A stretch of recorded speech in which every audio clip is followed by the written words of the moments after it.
eve of early signing day. So, again, if y'all have any questions, just drop them and I'll try to come back to them. But we'll start with Michael Terry. Um, Oregon is making a push this morning. Nebraska was making a push over the last few days. I talked about it earlier this week, and I think I might have last week. Nebraska is demoting Michael Terry's primary recruiter, the receivers coach Garrett McGuire, also the son of Texas Tech head coach Joey McGuire, and he no longer is a position coach, but when he was, when Matt Rule made him his receivers coach 2 seasons ago, pretty, kind of ridiculous. Just super young. I mean, they're 24-year-old college football players nowadays. So he's been demoted. Hasn't been announced what his new title will be or if he'll even accept that emotion and try to get a job on another staff. But he's no longer going to be coaching receivers. Yeah. Instead, news broke this morning they will be hiring Da'Keil Shorts. Wrote about this on Horns 24/7, something I've been tracking behind the scenes. This is something that's like Dana Holgerson pretty much showed up day one at Nebraska, looked around, and the next day he was telling people he wanted to hire Da'Keil Shorts. I was told that. So not surprised this has happened.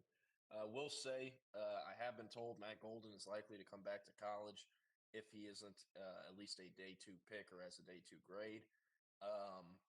I do think he will be back at Texas next year if he does come back to college.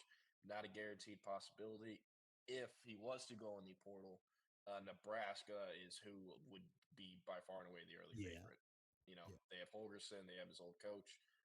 There's that. Also, with Shorts, So can we say that there's Matthew Golden will be playing one of 3 places in 2025? He'll either be at yes. Texas, he'll be in Nebraska, or he'll be in the NFL. Yes, and I don't know about Nebraska, but just maybe another school. You just But gotta, I would lean towards Nebraska if he does yeah, go into the portal. But I guess we'll cross that bridge if we ever yeah. actually get there. There's obviously games still left where he could fix that NFL grade into being a day 2 I guy. like the fact that it's kind of the gift and the curse. He's been a bigger part of the offense the last few weeks, but at the same time, that's putting some really good NFL tape out there. So it's helping Texas, but it's also making him a little bit more of a putting him on that NFL radar too. Yeah, he I will think have real decisions. quick, Jordan. Another thing that helps him too with the kickoff rules in the NFL changing, you need reliable kick return guys. We really haven't seen him get to do a whole lot of that this year, but that's an NFL skill that'll only help his draft stock because he's a legit bona fide top tier kick return guy. We just haven't been able to see him do a lot of that this year. Yeah, and Coach Top is right. Barian Brown, Nebraska would be my assumption if he does go in the portal, and I think it's kind of been documented at this point. There was a time it would have been the winter 2023 portal cycle, I believe. It might have been 2022. I think it was 23 though, where Barry Brown, we were hearing, was going to enter the portal and would likely end up at Texas. He obviously never went into the portal, That was last but year, yeah. That was yeah, last. but if he does, I could see Texas potentially having interest there because they did last time. So there's that.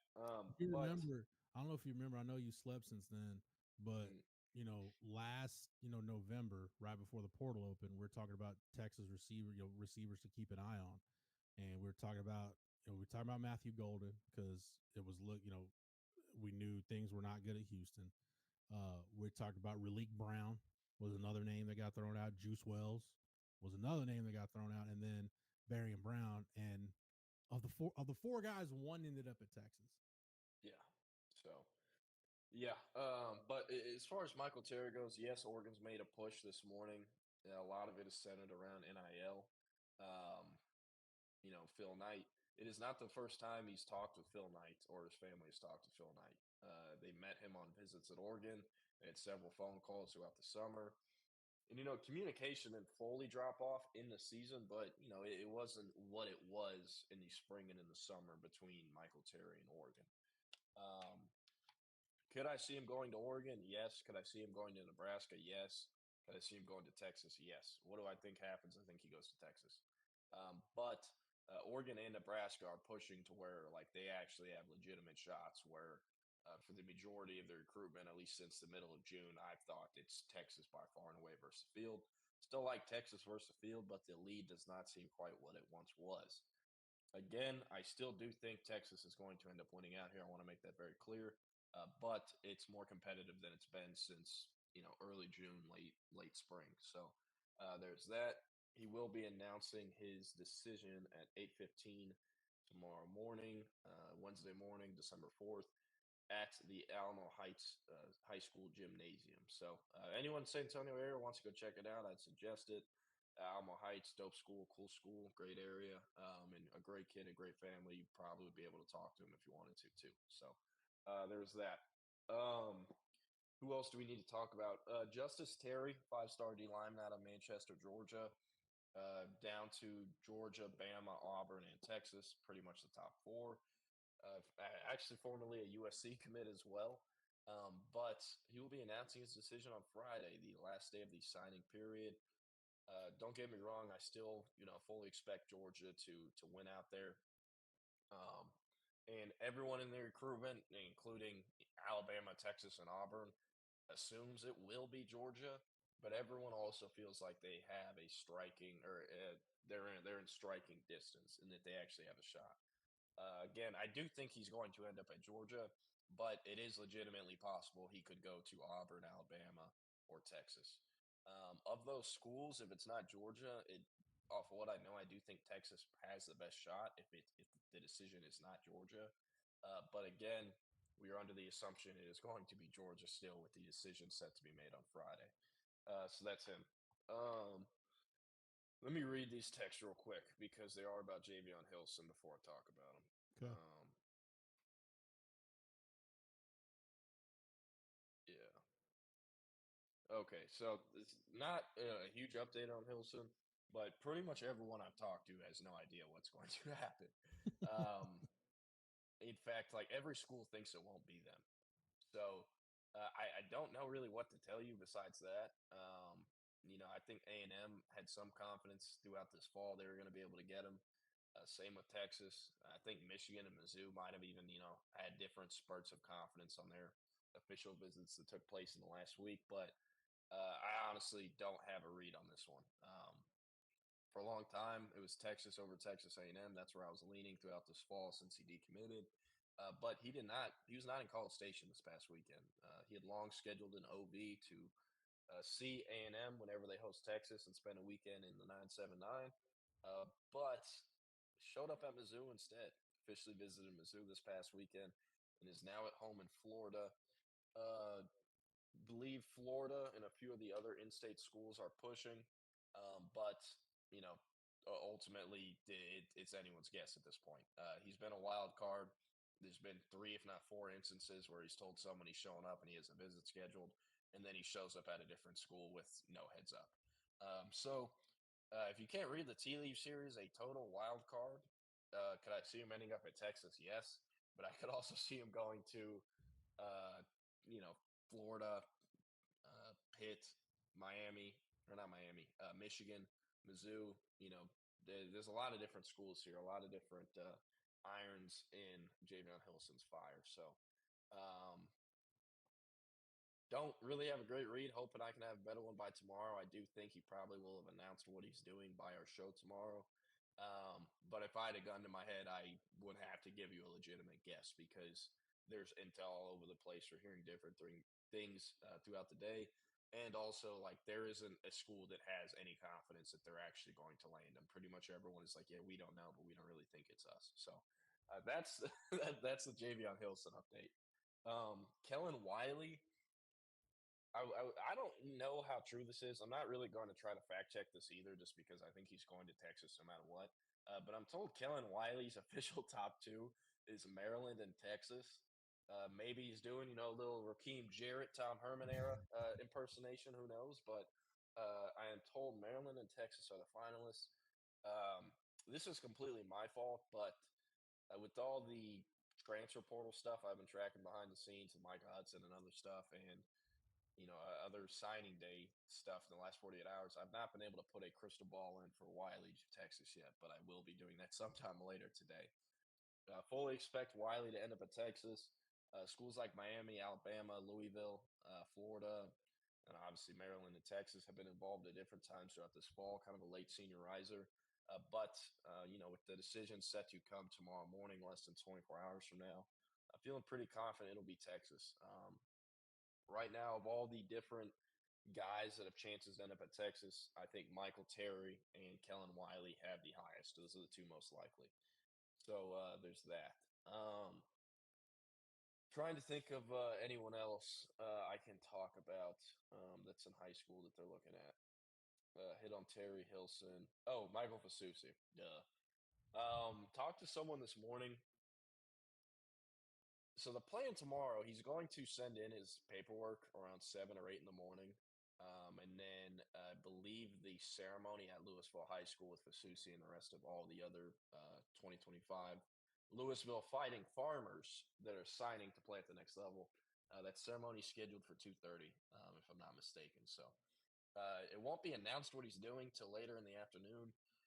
But one way or another, we should be able to confirm where he's going before he announces it, because he will be sending in the paperwork early in the morning. So maybe he doesn't want it to leak out and he waits till after he's announced it first to send in the paperwork. But I am told that is the plan.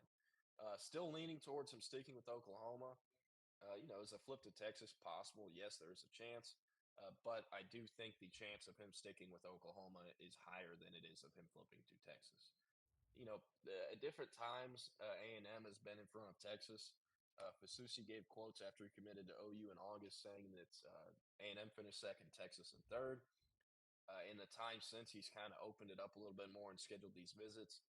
Everyone I've spoken with has told me they believe A&M is in a better shot than Texas is. I was told that as of this morning, and then about 10 minutes later, Lamont Rogers posted he was committing to A&M. Do I think that hurts A&M's chances? Yes, I most certainly do, but I still do think there's a chance he could go to A&M. Now, I do think A&M with Lamont in the class has dropped behind Texas in terms of who's most likely to get a flip if a flip happens. But as things currently stand right now at 11:56 a.m. on Tuesday, December 3rd, I do think he's going to stick with Oklahoma. So Yeah. um, there's all that. Also, John Mills decommitted last night. Yep. A lot of times players see 3 stars decommitting from, or not players, people see 3 stars decommitting from Texas late. They assume they've been dropped or their offer's been pulled. Yes, that does happen. That is not what happened with Mills. Texas genuinely wanted Mills in this class. They love the person, they love the player, and they love the projection. A lot to work with. Very unique multi-sport background.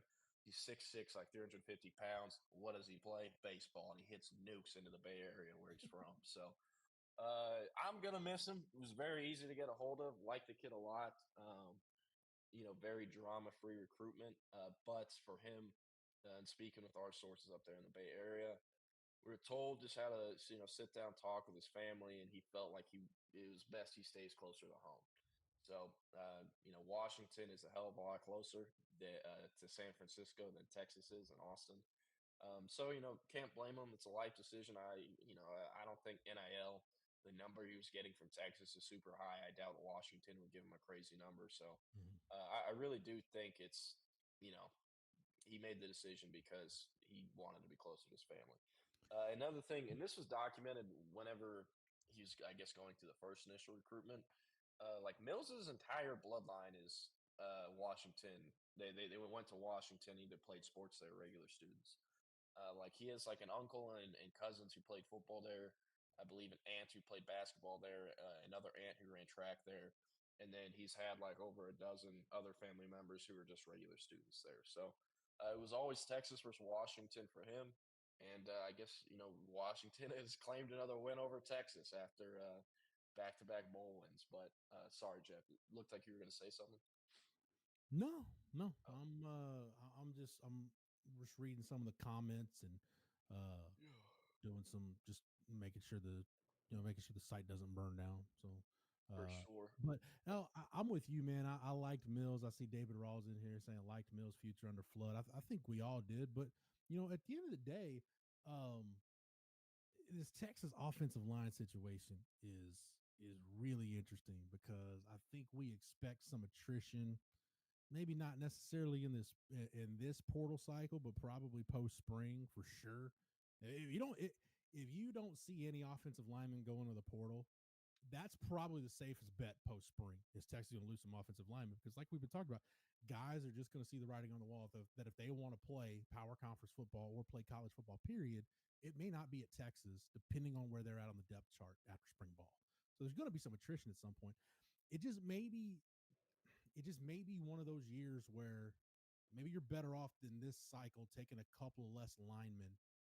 So maybe that way, I don't know, maybe you've evaluated a couple in the 2026 cycle that you really like, or whatever the case is, or maybe you just feel really good about some of the guys you've got. I mean, let's not forget, man, you've still got guys like we really still haven't seen Brandon Baker or Kojo or Chapman or hardly any of these other guys other than the frontline guys. I mean, Trevor Goosby's really the one young guy that we've seen emerge to this point.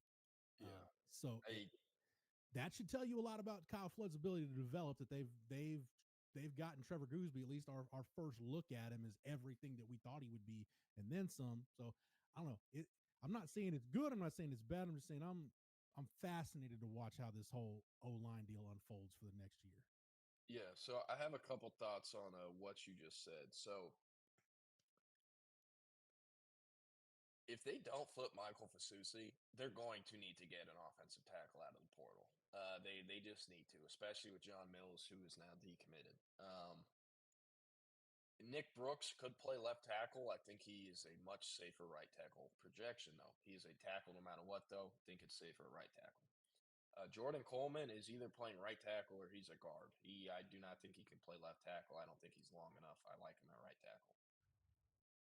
His brother, Devin Coleman, is 1,000% a guard. He's guard or center, most likely guard. And then the fourth and final commitment, Jackson Christian. He has height and the length to play tackle, but they've only ever recruited him to play guard. And if he does play tackle, it would likely actually right tackle. Texas has also talked to him about perhaps maybe playing center. But at the end of the day, I've talked about a lot in the past. Love the mental eval on Jackson Christian. Blue collar kid whose dad works in a refinery for Beaumont, Texas. That's a kid who, once he committed, his recruitment shut down. Anything the Texas coaches ask him to do, he will do. So whether that's center, right tackle, or guard, Jackson Christian will do it, and he'll do it at a high level. But nonetheless, they're going to need to add another offensive tackle to the team between now and when next season starts, whether that's Michael Fasusi via the high school levels or someone via the transfer portal. So there's that. Wow, Prince Will Iman Mielen just went in the portal. Maynard Mustang, that is the youngest Iman Mielen. I'm probably butchering that name. Sorry. But with the O-line, they're most likely they're going to need to add an offensive tackle to the team between now and when next season starts. Firmly believe that. Another thing with O-line, I'm not going to say names, but I do think it's trending towards they're going to lose at least one offensive lineman in the portal this upcoming offseason. So not a huge name by any means. No, so there's that. But I'm going to speed run through some of these questions. No, Jake, there's no risk of Cade Phillips flipping again. That one is done. He'll be a Texas Longhorn, and he will be moving into. They still put him at Sanjak. The Texas football players, are they still at the Sanjak dorms? Yes. All right. Well, he'll be moving into Sanjak in about a month from now. Jose with the bold prediction. He says, I think we land both Terry's and Michael Fasusi this week. Of all those, Michael Terry has the highest chances. But, man, if they figured out a way to get both Terry's and Fasusi between now and Friday, this would be the best class Texas has ever signed. Firmly believe, or at least under Sark, I believe that. So, I don't know, man. UT Parking. I love both of these kids. I know them very well. I trust them. I love building relationships with them. And as much as I love Cade Phillips, he's not Devin Sanchez. There's one Devin Sanchez. Devin Sanchez is one of those kids that, as long as he stays healthy, shows up to practice every day and listen to what's asked of him and does what's asked of him, he's a first-round pick. 6'3", athletic as hell, testing data for days, varsity impact player since his freshman year, varsity starter since his sophomore year, has been battle tested with the best. Like, when you think if you Google perfect high school cornerback prospect 2024, a picture of Devin Sanchez would show up. He has length, speed, literally everything you want. The mental eval, everything you want is there. So, Cade Phillips is really good. Don't get me wrong. I just don't think he's quite Devin Sanchez. So, again, think he is really good. He is the number 37 overall player, is projected to be the fifth pick or the fourth pick, whatever it is, in the second round of the draft 4 years from now. Very good. Still, just want to say that, but not quite Devin Sanchez. And Jose is also correct. Cade Phillips' bronze medal in the long jump at the state meet is what knocked DeCoin Moore from medaling. So there is that. And Coach Top is correct. Cade Phillips' dad, he was always going to let it be Cade's own decision. But Cade Phillips' dad was a humongous Texas fan. In fact, I had someone close to his dad who, within 10 minutes of Cade posting an offer, sent me the offer and said, basically, this is probably where it's going. His dad just said this one's a game changer. So there's that. But Rick W. with a great question. I'm going to try to come back to this in a week or two. I've yet to sit down and watch every single Texas commit senior tape this far, but really, really like the senior season from Nick Townsend. Has a ton of fun clips in there. A Wildcat QB. He's in there hurdling people at 6'3", 250 pounds, and he runs a 10.92. A lot to like about Nick Townsend. I love the chances of Texas holding on to him, and love the senior season there. Cade Phillips has been tremendous on the offensive side of the ball too, and on the defensive side of the ball. He has some of the most fun tape. And then Jonah Williams.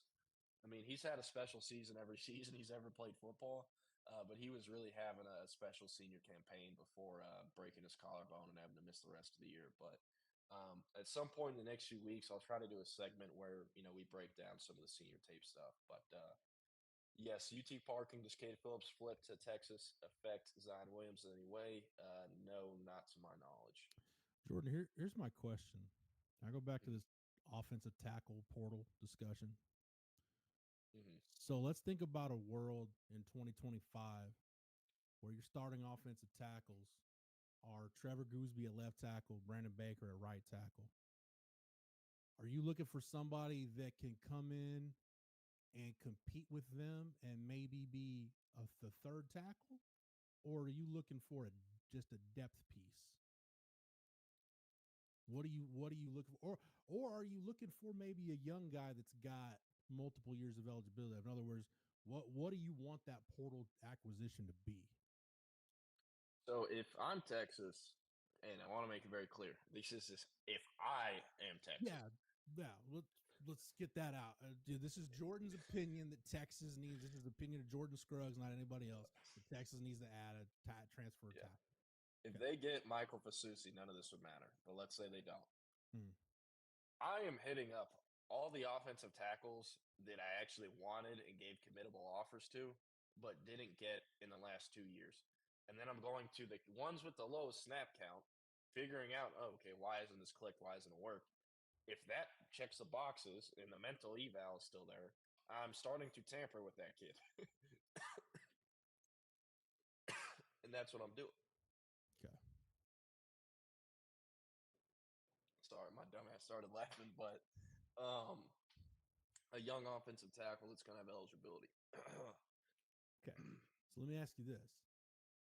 Does this Ty Haywood news that came out this morning from Mike Roach, that Ty Haywood probably not going to end up at Alabama? Michigan's been mentioned. Does that do anything for you? Because let's be real, this is all hypothetical here. Mike even reported not a whole lot going on with Texas or Texas A&M about Ty Haywood in terms of he's never been reciprocated or anything like that. Yeah, he's never visited Texas, not even once.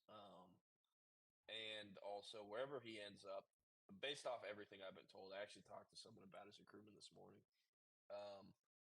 Wherever he goes, it's probably because they paid him the most. Like I don't know if he's posted it.